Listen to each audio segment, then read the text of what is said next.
Hordoftoota keenya kan hordofatti jirtan qophii siinqeeti. Kan itti jirru ammoo qabiyyee qophii siinqee keessaa keessummaa siinqee irra geenya jirra. Keessummaa siinqee keenya irraatiin dubartii seenaa addaa hojjette keessumaayyuu ilaalcha hawaasa baadiyyaa keessatti waan hin danda'aman jedhamne akka danda'amu agarsiiste dubartii tokko qabanis ni dhiyaanne jirra. Dubartiin kun Abboonash Isheetuu gurmuu jedhamti. Seenaa ishiirraa waan baratamu walumaan kan hordoftaa nu faana bu'a. Abboonash akkuma nama tokkootitti intala Oromooti kan hin dhaladhees asuma godina Shawaa Bahaa Lumeeti. Akkuma nama tokkootti gaafa umuriin koo barumsaaf ga'u immoo mana barumsaa dibaa sadarkaa tokkoffaa kutaa tokko hanga 8 baradhe. Isaan booda mana barumsaa qophaa'inaa fi Mojoo jechuudha iskuulii 9 hanga 12 baradhe. Adeemsa barnoota kana keessatti waan baay'eetu jira. Akkuma intala baadiyyaa ta'ee fi baran baradhisan keessatti aadoliin jiran xiqqoo duubatti si harkisa ture. Wantoota san hunduma keessayyuu darbee har'aas ga'eera. Fedhii maatii keetiin immoo fedhii keetiin ture jalqabu mana barumsaa dhaquun keeyyuu. Jalqaba fedhii maatii kootiin jalqaba jechuun dursa kutaa tokko hanga 4 jechuudha. Isaan booda gidduu keessatti fedhiin maatiin turre. Jira miti akkuma aadaa biyyuma kana keessa jirutti dubartii barattee sayyuun geessu waan jedhu san yaadu maatiin irreen isuma san yaada. Kun immoo namni dhufu miti ka. Isuma caalu tokko siif yaadaniiti.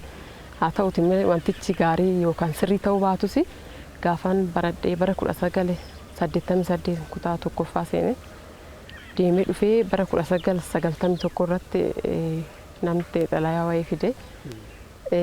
Isa isaaniif maatiin immoo akka Oromoodha kan fedhiin isaanii jechuudha. Xalayaa Oromoo fidanii? Eeyyee. Xalayaa Oromoo fidanii san keessatti fedhiin koon turre. Fedhiin barsiisota kan koorreen hin turre firoota kan koo keessaa irreen namoonni baay'een akkan baradheetu iddoo har'a ga'e kana ga'u barbaadu malee akkan Oromoon barbaadan. Ani hin dhageenye gidduutti jechuun waggaa tokkoof dhoksanii turan. Xiqqoo isheen isaa jabaattu waan jedhu saniif na dhoksaa turani. 92 irratti kan inni bare. Garuu obboleessi kiyya tokko jira hangafni kan keenya jechuudha. Yeroo hunda natti kolfaan anaaf naaf hin galle malee jechuudha dhoksi jedhame. Himus barbaadee yoo hime immoo hirriibama waan ta'eef hin kofla. Naaf hin galle achitti kan intalti akka ofitti qabdee na dhungattee akkasitti gaafa himtu ani immoo lafan dha'e. Nan gaggabe lafan dha'e. Isaan booda sagantichis adda cite. Barsiistuun kiyyaa barsiistuu Milkii Waldee jedhamti. Isheen dhageessee dhuftee kilaasitti nu galchiteen. Kilaasitti gaafa gallu hundumti keenya iyyuu gallee dubartoonni akkuma jiraniin ba'aa hiriiraa itti. Ba'anii hiriiranii ana qofatu hafe ijoollee dhiiraa faana jechuudha. Ijoolleen dhiiraa na faana jiranii abboon isheetu rakkina qaba jedhu. Isheetu rakkina qaba ijoolleen dubartoota hundumtuuyyuu ba'anii hiriiraniiru isheen dhiira moo maaliif haftee waan jedhu san dudubbachaa turan kolfaa reebuuf turte barsiistuun tiyya jechuun maaliif jeeqxanii jettee yoo mata irreen dhuftanii anaan yoo tasgabbeessitanii isheetti himtanii waan jedhu sun jira mitire. Isa sanidha isaan keessaa isheen takka riibumti teenya xiqqoo nurraa bilchaattuu turte. Isheen itti himtee barsiistuun tiyya fuutee dhimmicha itti gaafatamaa mana barumsaa bira geessite. Walii galuu hin dandeenye akkamitti umurii kanatti ta'aa lammaffaa immoo isheen barattuu cimtuudha ta'uu hin qabu waan jedhu san ejjennoo kan qabdu barsiistuun koo jechuudha. Barsiisichi innaa sanitti hin beekamu ka dubartiin barattee iddoo guddaa geessi waan jedhu sun hagas mara dhimmi dubartii kun hagas mara hin dubbatamu waan ta'eef barsiisichis itti waliin galle daarekteerri keenya jechuudha. Innis itti waliin hin galle walitti bu'anii gargar ba'an. Ergasiin dhagaa erga darbe dhimmichi sun hundumtuu erga xumurii darbeen booda barsiisichatu natti maa turte barsiistuu Milkii Waldee kan jedhamtu. Bakka saganticha achumarraan itti fufee anis innaa sanitti hagas mara gamnan turre jechuun akka ijoollee amma kana furmaataaf hin deemne booruu fi yookaan of ajjeesuu waan jedhu sun jira miti wantoota akkasii san hin yaada malee. Hin danda'aman fakkaata. Hin fakkaatu bakka wantichi fakkaatu baay'ee halkanis guyyaanis halkan natti ta'e. Ana sinturu yookaan eelatti nuuf gata yookaan immoo bakka lamaan keessa tokko barbaada waan jedhu isaan maatitti nan dhaameen. Ani garuu asinturu barachuun qaba waan jedhu ijoolleen miizeluu turan sunis xiqqoo bilchaattu turanii dhufanii maatitti himanii bakka dhimma kan koo san keessa galanii jechuudha. Erga gaheen booda maatiin kurreen gaabbuu eegale xiqqoo barani bakka jechuun ejjennoon kan koo kutannoo koo fi amantaan kan koo darbee deemuu waan jedhu san waan ta'eef darbeerriin akkan deemuu danda'u natti amananii anirreen xiqqoo dubbadhee amansiisuun eegale. Erga heerumtee booda bultii hagamii yookaan guyyoota hagamii mana warra gurbaa turtee gara warra keetti deebite? Isaan booda torbee tokko qofa haanin ture wanticharra jechuudha. Jechuun sagantaanis akka carraa ta'e Waaqayyoos naa mijeesse boqannaarra naa ta'e itti hin gumne isaan booda nan deebi'ee bakka kara barnoota kootti jechuudha. Barumsi torbee lamaaf cufamee banamnaan daftara haaraan bitadhee seeneeyyu inumaayyuu jechuudha. Kan irratti dhalate immoo obboleessi koo jira. Inni silaayyuu hin deebitu barumsatti waan jedhu jira mitire. Inni sun daftara koo mummureen daftara koo jechuudha. Hunda keessaa mureeti yaadannoo godhatee gaafan deebii waan jedhamu jira mitire. Deebiidhaa gaafan dhufu daftara koo laalutti hin ka'e. Gaafan daftara koo laalu daftarri koo muramee jira. Isaan booda isa reebu ka'ee namatu nu gidduutti galee adda nu baase jechuudha. Baay'ee reebeen gaafasisa. Akkana hin teenye normaaliin beeku jaruyyuu. Akkan taa'ee isaan ittiin taa'an hin beeku garuu na eeguu cimsan. Na haasofsiisurraayyuu gaafa na biraa ba'an nama na bukkee kaa'anii ba'u. Namatu na eega. Wantoota akkasii santuu ture torban tokko sun waggaa tokko ta'e. Erga gara maatii keetti deebite mana warra gurbaatii jechuu kooti erga mana warra keetti deebite ilaalchi hawaasa keessa ture akkasumas hiriyoottan kee warra waliin baratan bira ture maal fakkaatu? Garuu maajoritiin barattoota akkan wanta akkasii keessa galu akkan isaanirraa gargar ba'uun barbaadan. Ijoolleen baay'een wal jaalannaa jechuudha. Ijoollee baadiyyaa baay'ee wal jaalannaa. Barsiisota barattoonni harki caalu baay'ee gammadan. Ta'uu qabu waan jedhutu keessa ture waan ta'eef jechuudha. Isaan booda barumsa kunan eegalee homtuun turre jechuudha. Nagumaan bahee galaa qormaata wantoota hundumaa iyyuu barachaan jira bakka isa san irraa fadhee Oromoos jechuudha. Achi dhufee ji'a tokkoon booda butiidhaaf na eeggatan ammaffaa jechuudha. Butiidhaaf na eeggatanii homtuu bakka jechuun informaashiniin tokko iyyuu bakka hin jirretti. Akka carraa ta'ee gaafa san immoo ayyaana wayii jira maatiin manatti qophii qabu dirqama na hambisan na reebanii mootummaan itti dhufa waan ta'eef hojii nu gargaartaa itti haasa'anii abbaan koo amma kanaan booda saayidii koo qabateera barachuu qabdi waan jedhu jechuudha. Hojii na gargaartaa yaani na reebanii na hambisanii gaafa deemanii mana barumsaa seenanii sa'a lamarra mitire kan bilbilli bilbilamu ganama gaafa ijoollee seenan itti yaa'an jechuun isteeppii tokkoon booda mana barumsaa seenta. Dallaadhaan baadiyyaa keessa jira manni barumsaa. Dallaa san jala cidiitu jira. Cidiitti san jala seenanii gaarii maal wantoota akkasii kana dhaabanii nu eeganii dhufanii natti himanii jechuudha. Ani turreennaa sanitti gaafa sosoon ture itti deeme na fudhachuu danda'anii jechuudha. Isaan booda ergan dhaga'ee maal jedheen booda bakka sodaadha. Tusii jalaas illeettiin innaa fiigdu ani wal maqixa fiigna. Illeettitti isaan bakka namni dhaabate taanan asii fageenya irratti hin laalladha. Nama yaaduma daandii deemus nan laalladha. Daarekshinii hundumarraanuu nama laallachaan deema. Ijoolleen irreennaa laalti. Utuma kanaan jiru ammallee utumaan eeggachaa deemu aspaaltii iddoo ceetanii dhuftan jira. Achi jalatti biqiloota jala seenanii dhokatanii nu eeganii. Ani immoo nan eegas hin deemte. Ijoollee baadiyyaas waan taaneef ijoollee naannoo tokko hin deemna. Wal eegnee deemna. Umuriidhaan warri nu caalanis annuu gadis jiru bakka baay'annee deemna. Nan argan mataa nama tokko. Gadi ilaaleen arge gaafa ilaalee argu anasii socho'uun jedhe. Kun gandoota gadii kana keessaa achi baane mana barumsaatti aspaaltiitti dhiyaanneera. Anasii socho'u isin dhaqaa ilaala koottaa isaan boodan dhufaan jedhe.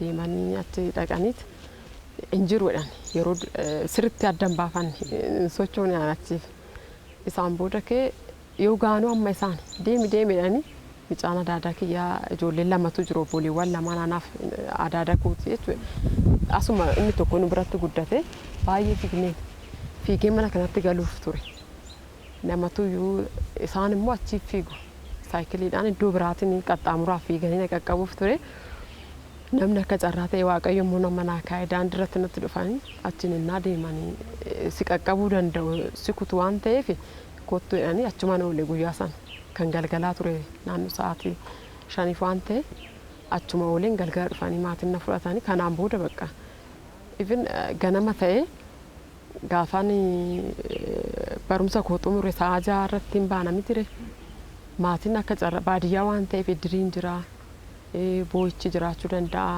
qophii adda addaa jiraachuu danda'a hanga sa'a 6tti dabaree koo xumure dabaree lammaffaa gaafan itti eeggadhutu ture ijoolleen ganama innaan ta'e warri galgalaa seenanii gaafa baratan gibbuuma mana barnootaa keessan ta'a isaan booda gaafa ijoolleen ba'an wajjiniin taphadha deebi'een ta'a sa'aatiin 12 waan ta'e innaa ta'e isaaf faanaan ba'a tarii maatiin koo innaa dhufuu baatan ammas itti tole barsiisotaa fi waardiyyootatu na gaggeessa ture hangaase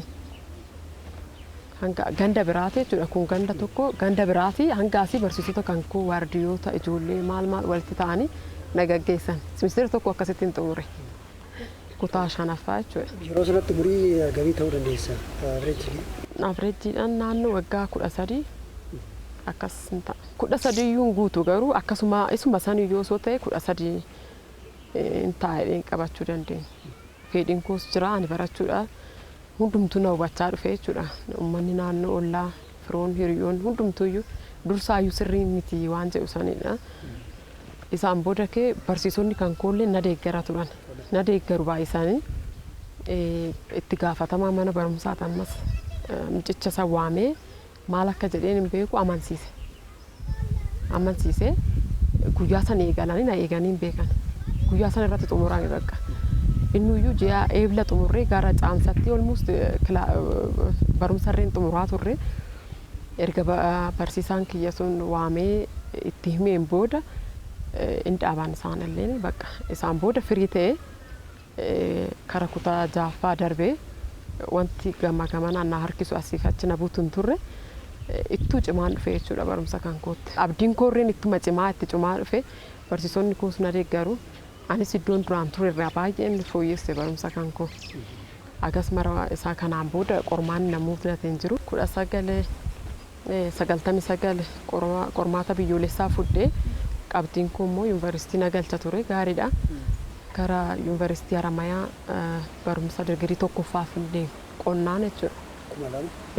2002 Haramayaa galee waggaa 3 booda eebbifameen bahee isaan booda waggaa tokkoof hojii hojjedhe ammas kara maastersiin deemee Jimmaa isas baradhee xumuree waggaa 2 waan ta'e riisarchii faana ergan xumureen booda Adaamaan hin baase beeksisa Adaamaa Yunivarsitii ture amma Arsii Yunivarsitii kan ta'e jechuudha.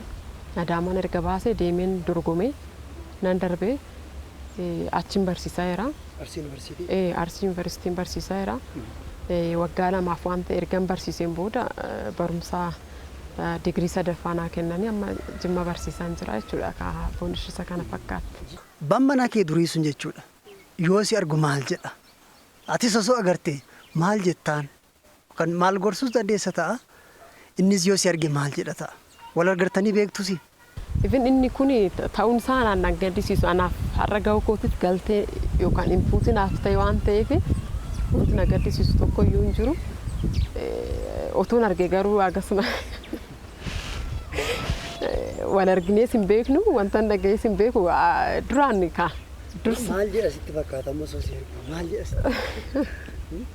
Hin beeku maal akka jedhu hin beeku tarii jechuun carraashii nyaadheen ture jechuu danda'a laata as ga'eeraan jedha malee waan tokko jechuun barbaadu maaliif seete innis na miidhuuf miti kaa jira mitire aadaadha dhiirotni baay'een tarii na bira hafuu danda'u ani qormaata san keessa darbee dhufe as ga'u kootiif dubara wantan ta'eef wanti duubatti na hambise tokko iyyuu hin jiru kaayyuu fi amantaa kan koo qofa jechuudha. Kanaaf kanarraa barumsa guddaa fudhachuu danda'a namni kamiyyuu. Amma bultii horatte? Bultii horadheen jira. Ijoollee meeqa qabda? Ijoollee 3 qaba.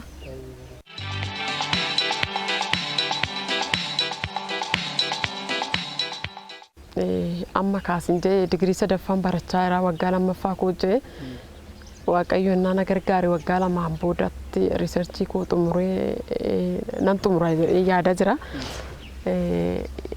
Isaan booda isuma amma isin na gaafattan kanaayyuu waan ta'e wixinee isaa barreessan jiran jechuun shamarran beektota ispeeshaalii Oromiyaa keessa jiran baratanii xiqqoo achi deeman faana taanee dubartoota kan koo yeroo sanitti harkifamtee baay'een duubatti hafan jiru.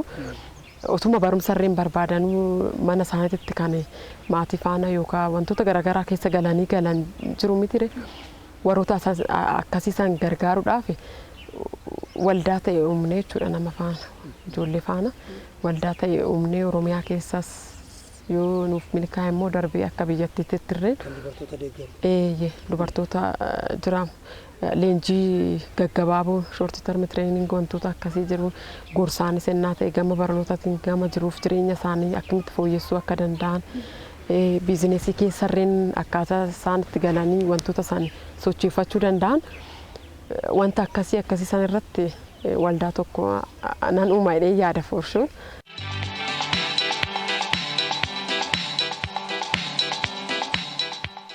Kutaa 5 waggaa barattu. Waggaa meeqa taati ishiin umurii ishii? Umuriin yeroo sanii karaa waggaa 14ti. Akkas hin taate natti fakkaata. Heerumaaf geessee kennitan yeroo sana isin? Hin geenye. Naas gadadee jaarsi biyyaa naas gadadee tan kenne yeroo sana. Nuti yeroo sanii akkanatti mirgi dubartiitti akkanatti dheegame akka yeroo ammaa kanatti. Yeroo sana nutti fakkaanne dubartiin takka waggaa mana barnootaa deemtu wayiif bilginnaa wayiitiif deemte nutti fakkaata yeroo sanitti. Akka ammaa kanatti mun galle. Animmaa hoo dura irsumatti deebi'ee tan yaadaa ture. Hin didde bakka. Erga kamii hiriyaan eegasoo baradhu jettanii? Ergasiin baradhu jeen ka. Ergasiin jajjabeecheenis. Yoo maaliif irsarraa deemtee jedhee to'annu waqqasu ani gara roopilaa oofan agartana jetti.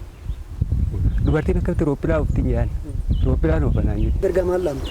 Erga ani dhaamu tokkoffaa fe'ee ofiitiin malee kan heerumne dubartiin. Warri akka kiyya kanatti as gaddadee akka heerumsiin. Yeroo ijoollummaa kaadhimaan dhufee fi heerumsiistan sana fedhii keessan ture akka isheen heerumtu yeroo sanatti.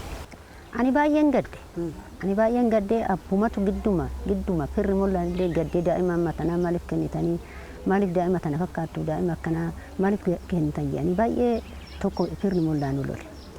Amma inni itti caafameetuma loleetuma ittuma caafameetuma hin jedheetuma kenne.